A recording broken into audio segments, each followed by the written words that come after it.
Bertie the bus was giving some visitors on the tour of the island of Sodor. It was their last afternoon, and Edward was preparing to take them to meet Bill and Ben.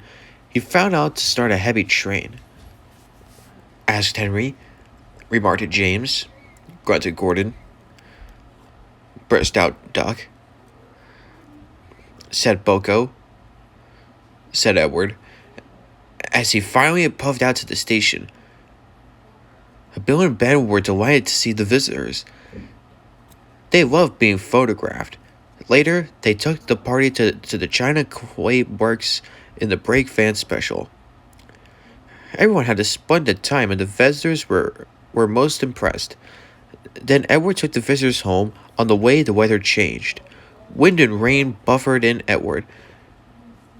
His sanding gear failed, and his fireman rod in front dropping sand on the rails by hand.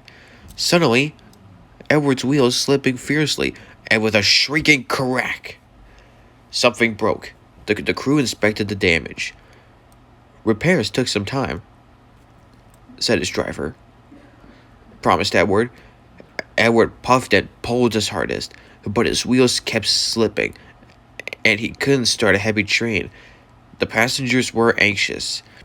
The driver, fireman, and conductor went along the train, making adjustments between the coaches, said Edward. He puffed and moved cautiously forward. The first coach moving helped to start the second, and the second helped the third, puffed Edward, said his driver.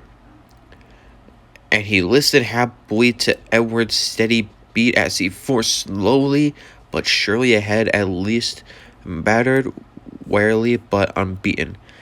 Edward steamed in. Henry was waiting for his visitors with a special train. Sir Tom had angrily pointed the clock.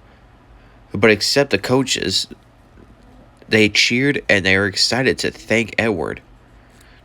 His driver and fireman checked Boko and Duck to saw that the Edward was left in peace.